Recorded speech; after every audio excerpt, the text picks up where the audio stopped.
तमाम मुद्दे हैं जो लोग देख रहे हैं, इन सब मुद्दों को लेकर के आज तैयार बैठे हैं। सबसे पहले इस बड़बोले सांसद को हटाकर आदरणीय धर्मेंद्र यादव जी को सांसद बनाने का काम करें। ये माहौल एकदम समाजवादी माहौल है। आजमगढ़ में आप जैसे ही निकलते हैं, कहीं कहीं जो आप सड़क देख रहे हैं, तमाम चीजें देख रहे हैं, इतना विकास है यहाँ, लगभग समाजवादियों का विकास है। बीजेपी की सरकार जब से आई है तो उनसे लोगों की नाराजगी बढ़ी है। मोदी ने जिस तरह से चंदे के नाम पर के इस देश को लूट लिया, हमारे रगों में जो चंदा लेने के लिए जहर लगा दिया वैक्सीन के नाम पर। ये हिंदुत्व की बात करते हैं, बीफ कंपनियों से चंदा लेने की बात इनके सामने आती है। आपको पाकिस्तानी कंपनियों चंदा दिया और आप पाकिस्तान संबंध की बात करते हैं। आप दवा के नाम पर ले लीजिए, हमारे रगों में जहर लगा दिया। एयरपोर्ट कब बना वो आप भी जानते हैं, उसका शिलान्यास समाजवादियों ने किया।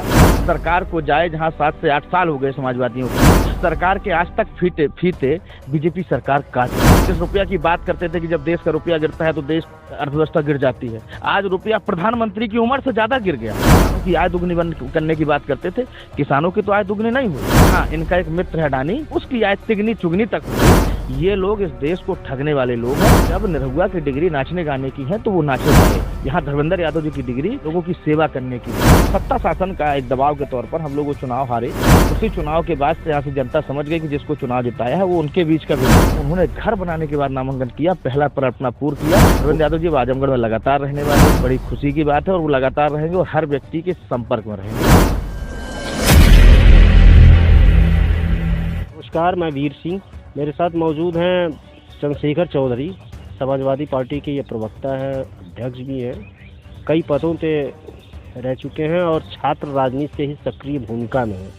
और यहाँ पर जो चुनाव हो रहा है आजमगढ़ लोकसभा का, धर्मेंद्र यादव के काफ़ी करीबी भी माने जाते हैं। इनसे कुछ सवाल हैं, इनसे पूछना भी चाहते हैं। आप आजमगढ़ आए हैं, माहौल कैसा देख रहे हैं? आजमगढ़ के लोगों से मुलाकात हुई होगी, कैसा लगा आपको?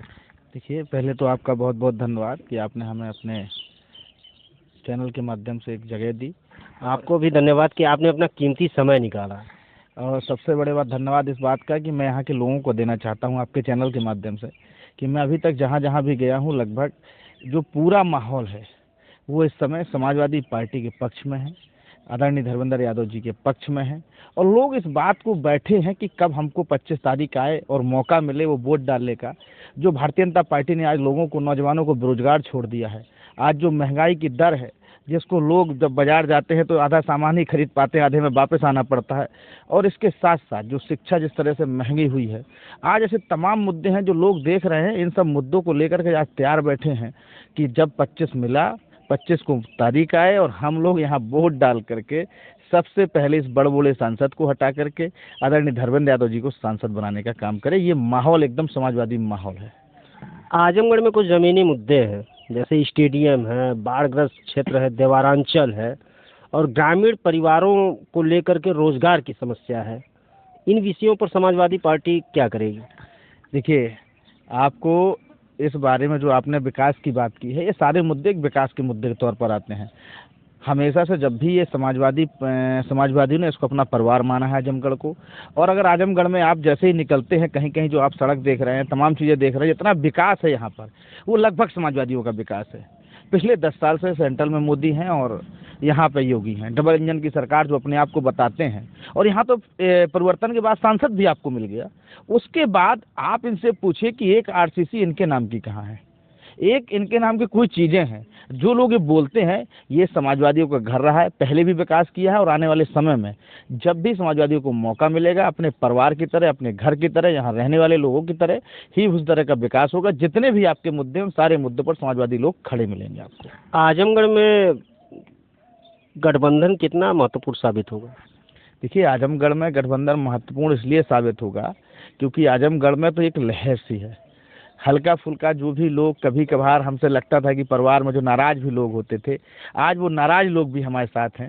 किसी प्रकार से कोई यहाँ नहीं है। और उल्टा जो बीजेपी की सरकार जब से आई है तो उनसे लोगों की नाराजगी बढ़ी है और वो लोग हमारे पास आए हैं कि जो आप लोग जिस तरह से विकास का काम किए हैं, आज मोदी ने जिस तरह से चंदे के नाम पर के इस देश को लूट लिया, हमारे रगों में जो चंदा लेने के लिए जहर लगा दिया वैक्सीन के नाम पर के है। आप ये हिंदुत्व की बात करते हैं, बीफ कंपनियों से चंदा लेने की बात इनके सामने आती है।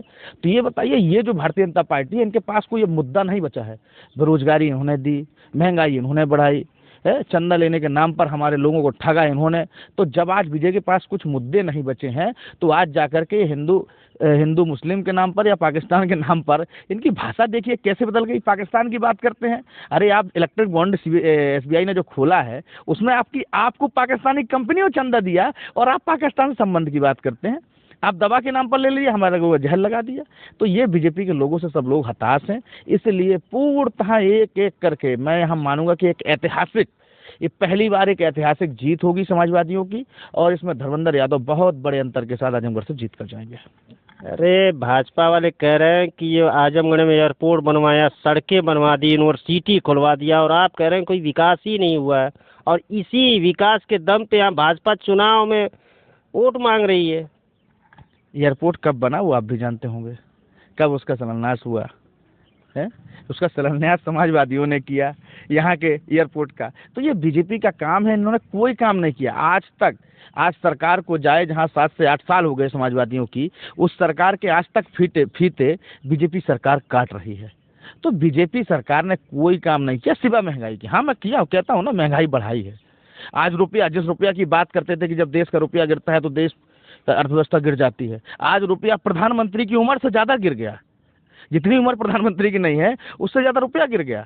अब देश की चिंता नहीं है। ये बहुत बड़े विद्वता बनते थे, इनके पास कुछ नहीं है। ये 2-2 करोड़ रोजगार की बात करते थे, काला धन लाने की बात करते थे। ये सारे लोग कहते थे कि ये होगा, किसानों की आय दुगनी करने की बात करते थे। किसानों की तो आय दुगनी नहीं हुई, लेकिन हाँ, इनका एक मित्र है अडानी, उसकी आय तिगनी चुगनी तक हो गई। तो ये वो लोग हैं जो सिर्फ और सिर्फ पूंजीपतियों के हाथ में चलने वाले लोग हैं। गरीब वर्ग और यहाँ का इस देश का श्रमिक वर्ग, इस देश का काम करने वाला वर्ग, हर जाति, किसान, नौजवान, सारे लोग, महिलाएं हमारी परेशान हैं। और हमने ये भी कहा है कि जब गठबंधन की सरकार बनेगी तो हर अगस्त तक ही हम रोजगार उपलब्ध कराएंगे। हर गरीब परिवार की महिलाओं को 1 लाख रुपया देंगे। UG से PG तक महिलाओं की शिक्षा फ्री होंगी। तो तमाम ऐसे मुद्दे, किसानों का कर्जा माफ करेंगे हम लोग आने के बाद। इन्होंने तो जो बताइए जितना करोड़ कर्जा जो उनका करोड़ कारोबारियों का माफ किया है, उससे आधे में इस देश का किसान का कर्जा माफ हो जाता है, लेकिन उन्होंने किसानों का कर्जा माफ नहीं किया। ये लोग इस देश को ठगने वाले लोग हैं। तो इसलिए आज जनता तैयार बैठी है कि जब मौका मिलेगा इनको हम भगा देंगे। आजमगढ़ में जातीय समीकरण रहता है और जातीय समीकरण पे ही राजनीति होती है। इस बार का जातीय समीकरण किसके पक्ष में होगा, क्योंकि दोनों लोग तो एक ही जातीय से है? देखिए, जातीय समीकरण इस बार भी आदरणीय धर्मेंद्र यादव जी के पक्ष में है, क्योंकि एक समय परिस्थिति होती है। और यहाँ पर आप दोनों एक ही जाति की बात कर रहे हैं, तो देखिए हर एक फील्ड के एक तजुर्बा होता है। हम कह रहे हैं कि मैं जाकर किसी को इंजेक्शन नहीं लगा सकता, क्योंकि मैं डॉक्टर नहीं हूँ। मैं अगर मैं इंजेक्शन लगाने की कोशिश करूंगा तो कहीं ना कहीं उसका इलाज नहीं करूंगा, उसको और गलतफहमी में डाल दूंगा कि वो हो सकता है उसकी और तबीयत खराब हो जाए, इसलिए कि मैंने उस डिग्री को नहीं लिया है। तो जब निरहुआ की डिग्री नाचने गाने की है तो वो नाचे गाए। यहाँ धर्मेंद्र यादव जी की डिग्री लोगों की सेवा करने की है। वो बदायूं से सांसद रहे, वो मैनपुरी से सांसद रहे, इलाहाबाद यूनिवर्सिटी के छात्र संघ इलाहाबाद यूनिवर्सिटी में भी पढ़ करके, इसी पूर्वांचल की धरती में रह करके तमाम छात्र नेताओं को लड़ाने का काम किया। उनके सुख दुख में आकर के तमाम लोग इसी आजम की धरती में कितने बार, हजारों बार आकर के इस धरती पर आकर के अपने लोगों, उनके जो यार मित्र तमाम लोग हैं, वहाँ का सुख दुख में रहने वाले व्यक्ति हैं। तो धर्मेंद्र यादव जी एक लोगों की सेवा करने वाले व्यक्ति हैं। तो ऐसे व्यक्ति ही राजनीति में जो राजनेता है तो वो चुनेंगे। यहाँ जातियों की बात नहीं है, यहाँ सेवा भाव का बात है। तो सेवा भाव में धर्मेंद्र यादव बहुत आगे हैं। अब चूंकि आप समाजवादी पार्टी के स्टार प्रचारक हैं, धर्मेंद्र यादव के काफ़ी करीबी हैं, कुछ बताइए उनके व्यक्तित्व के बारे में। देखिए, मैं आपको आदरणीय धर्मेंद्र यादव जी वैसे हमारे नेता हैं, करीबी क्या, इलाहाबाद विश्वविद्यालय के हम लोग के सीनियर भी हैं, इलाहाबाद विश्वविद्यालय से पढ़े भी हैं यहीं से। और उनका जो व्यक्तित्व है वो व्यक्तित्व नेताजी की छवि के रूप में है कि वो हमेशा से लोगों से मिलना होता है। काम करने का तरीका आप देखेंगे, अभी भी आप चुनाव प्रचार में हैं और आप मीडिया के लोग हैं, अगर आप अभी देखना चाहेंगे तो रात के शायद 11, 12, 2 बजे तक आपको वो क्षेत्र में पाए जाएंगे धर्मेंद्र यादव जी। और लगातार क्षेत्र में रहते हैं, हर व्यक्ति से मिलना, हर व्यक्ति से कट करना। वो समय परिस्थिति शायद कोई छूट जाए वो अलग बात है, लेकिन कोशिश करते हैं कि वो हर व्यक्ति तक पहुंच जाए, उसकी बात सुन ले, उसकी बात को संतुष्ट करा करके चीज़ें करे। तो उनका जो व्यक्तित्व है एक बड़े नेता के तौर पर है। और जब वो सदन में बोलते थे तो उसकी आवाज़ पूरे देश में गूंजती थी, और उस आवाज़ की तरफ से वो श्रेष्ठ सांसद का अवार्ड भी पाए हैं। ये तो खुशनसीबी है आजमगढ़ के लोगों की कि आपको धर्मेंद्र यादव जैसे एक चेहरा मिला है, और आप लोग उसको, और ये आजमगढ़ वाले नहीं, धर्मेंद्र यादव जी खुशनसीबी भी है। मैं ये कहूँगा कि आजमगढ़ के लोग आज तैयार बैठे उनको जिताने के लिए।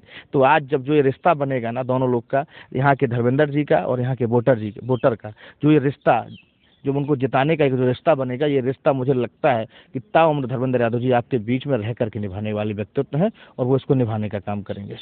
एक आखिरी सवाल, ये धर्मेंद्र यादव पिछली बार उपचुनाव लड़े थे, उनके ऊपर आरोप लगता है कि जब चुनाव था तो वो आए थे, चुनाव लड़ा उन्होंने और चुनाव हार गए। हारने के बाद पुनः कभी आजमगढ़ वो आए नहीं, और यही आरोप माननीय अखिलेश यादव पे लगता रहा है, मुलायम सिंह यादव पे लगता रहा है कि चुनाव तो ये लोग जीत गए लेकिन फिर आए नहीं, ये जीत जाएंगे फिर ये भी ना आए।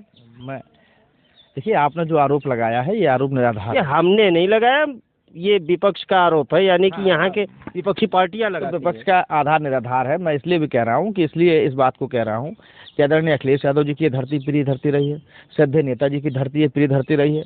वो जीते भी हैं और हजारों बार आए हैं, यहाँ विकास की भी लंबी सौगातें देने का काम किया है। धर्मेंद्र यादव जी चुनाव लड़े यहाँ से, और उपचुनाव में कुछ हमारे ही आपसे ही नाराजगी की वजह से हमारे ही लोग कुछ नाराज और तमाम चीज़ों की वजह से, चलिए ठीक है, और सत्ता शासन का एक दबाव के तौर पर हम लोग वो चुनाव हारे। लेकिन उसी चुनाव के बाद से यहाँ से जनता समझ गई कि जिसको चुनाव जिताया है वो उनके बीच का भी नहीं है, उसका काम नेतागिरी करना भी नहीं है। तो उसके बाद से जनता तैयार थी। और धर्मेंद्र यादव जी आप बात कर ना आने वाली, अगर आप उनकी पिछली पोस्टें उठा करके देखेंगे, उनकी गतिविधियाँ, वो तमाम मुझे लगता है कि चुनाव लड़ने के बाद से आज तक करीब 100 बार आए हैं। और उन्होंने इस बार प्रण लिया था कि अगर मैं फिर से आजमगढ़ की धरती पे आता हूं तो मैं नामांकन तब करूंगा जब मेरा घर आजमगढ़ में होगा। तो उन्होंने ये प्रण लिया था, और इसी प्रण के साथ जब 30 तारीख को उनका घर बना तब जाकर के 1 तारीख को उनको नामांकन किया। तो ये धर्मेंद्र जी की आगे अब चीज़ सोची, उन्होंने कहा था कि जब तक मैं घर नहीं बनाऊंगा, मैं आजमगढ़ी नहीं हूँगा, तब तक मैं यहाँ का नामांकन नहीं करूंगा। तो उन्होंने घर बनाने के बाद नामांकन किया, पहला प्रण अपना पूर्ण किया। वो आपके बीच में रह करके आज आपके ही हिस्सेदारी में, एक छोटी सी हिस्सेदारी उनकी भी है यहाँ पर रहने की, और वो आपके बीच में जब घर बनाया है तो लगातार रहेंगे, और वो हमेशा से करते हैं। मैं इनके पहले जब बदायूं सांसद थे, मैं वहाँ गया, देखा हूँ कि वहाँ उन्होंने अपनी जो उनका घर था, घर पर तमाम जब 2-4 लोग, कोई भी व्यक्ति आए या जाए, 24 घंटे में अगर कोई रात के 2 बजे भी वहाँ पहुँचेगा तो उसकी मदद होगी। वहाँ आपको 4 लोग मिलेंगे, अगर धर्मेंद्र जी नहीं होंगे, और धर्मेंद्र जी होंगे तो वो रात में 2 बजे भी आपसे मिलेंगे। तो ये धर्मेंद्र यादव व्यक्तित्व है। तो धर्मेंद्र यादव जी अब आजमगढ़ में लगातार रहने वाले हैं, ये बड़ी खुशी की बात है, और वो लगातार रहेंगे और हर व्यक्ति के संपर्क में रहेंगे, ये भी एक बड़ा। चलिए, बहुत बहुत धन्यवाद, आपने अपना कीमती समय दिया। मौका मिला तो फिर आगे भी मैं इंटरव्यू लेना चाहूँगा। तो चलिए चलते हैं कहीं और, कुछ लोगों से बातचीत करते हैं। मुझे दीजिए इजाज़त, मैं हूँ वीर सिंह, देखते रहिए समाचार इंडिया लाइव।